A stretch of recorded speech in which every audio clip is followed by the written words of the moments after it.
L'avenir des églises qui est adressée cette question, mais ici, cette question porte sur un tout autre sujet. L'avenir des églises en Wallonie. Madame la députée, vous avez la parole.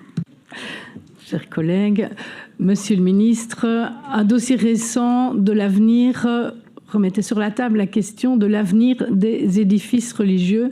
Et comme nous le savons tous, d'autant si nous sommes mandataires locaux, le patrimoine cultuel est une charge financière importante de par son ancienneté, sa vétusté. Quand on doit changer le toit d'une église, remplacer le chauffage ou encore mettre aux normes pour la sécurité, l'électricité ou autre, ça engage de fameux investissements.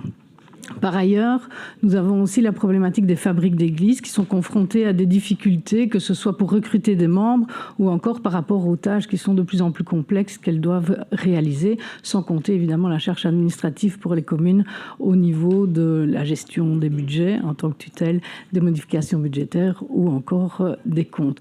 Et donc, monsieur le ministre, dans le cadre de la déclaration de politique régionale, il y avait un point d'attention concernant ce patrimoine cultuel et notamment la volonté de le moderniser, de le destiné peut-être à d'autres activités, mais aussi lors du salon des mandataires l'année passée, vous avez aussi évoqué avec les bourgmestres la fusion des fabriques d'églises. Et donc aujourd'hui, j'aurais voulu savoir où on en était par rapport à cette problématique et quelles étaient, le cas échéant, les pistes que vous proposiez pour qu'on puisse avancer ensemble pour bien sûr maintenir notre patrimoine culturel, permettre aussi aux différentes messes et autres activités religieuses d'avoir leur place, bien sûr, mais de pouvoir diversifier l'utilisation de ces bâtiments qui restent évidemment notre bien et notre histoire ici en Belgique. Je vous remercie. Merci beaucoup, Madame la députée. Monsieur le ministre, je me permets de vous céder à nouveau la parole. Merci Madame la députée pour votre question sur un sujet qui finalement peut se déployer ou se découper en trois enjeux. Le premier enjeu, c'est celui de la désacralisation d'un certain nombre de lieux de culte. Il y a un décret qui existe depuis 2017 qui met en place une procédure et que d'une façon partagée entre les représentants du temporel des cultes et l'autorité régionale, nous sommes d'accord pour partager le constat qu'il doit être simplifié. Et donc c'est un travail qui est en cours et qui adviendra prochainement. Le deuxième élément, il concerne la fusion des organes du temporel des cultes, notamment les fabriques d'églises ou principalement les fabriques d'églises.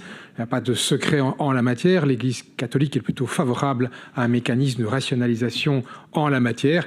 Nous travaillons donc avec un avant-projet de décret que je soumettrai prochainement, cette année-ci en tout cas, sur la table du Conseil des ministres afin de pouvoir avancer de cette façon-là. Ça se fait évidemment en dialogue avec l'ensemble des représentants des temporels du culte. Et le troisième élément, c'est la tutelle sur les organismes du temporel des cultes, sur lequel nous devons absolument avoir une simplification. Je pense qu'en la matière, il y a des points et des ordres du jour, des conseils communaux qui pourraient être nettement réduits. Voilà les trois chantiers que je suis en train de mener sur le sujet. Merci, Monsieur le ministre, pour votre réponse. Madame la députée, pour votre réplique. Merci, Monsieur le Président. Monsieur le ministre, je vous remercie pour votre réponse. Et donc, je suis très contente d'entendre que les choses avancent et que nous allons avoir un décret qui arrivera ici durant cette année. Puisqu'il faut le savoir, sur le terrain, c'est clairement quelque chose qui est attendu de toutes parts. Et l'important, comme vous l'avez dit, c'est de travailler tous ensemble, que ce soit avec les évêchés, l'évêque pour les provinces, les différentes provinces, avec également les communes, mais également ceux qui s'investissent au quotidien, à savoir les membres des fabriques d'églises. Je vous remercie. Merci, Madame